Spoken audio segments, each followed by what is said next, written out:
رسول اللہ صلی اللہ علیہ وسلم نے فرمایا، اس ذات کی قسم جس کے ہاتھ میں میری جان ہے، میں قیامت کے دن اپنے ہوش سے کچھ لوگوں کو اس طرح ہانک دوں گا جیسے اجنبی اونٹ ہوش سے ہانک دیے جاتے ہیں۔ نبی کریم صلی اللہ علیہ وسلم نے فرمایا، اگر کوئی شخص رسی لے کر لکڑیوں کا گٹھا لائے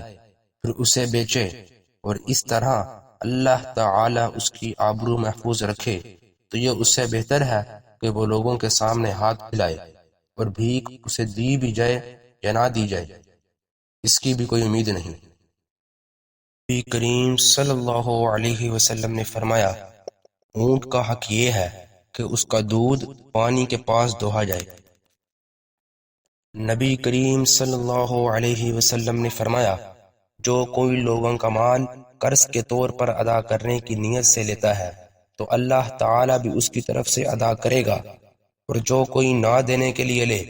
تو اللہ تعالی بھی اس کو تباہ کر دے گا۔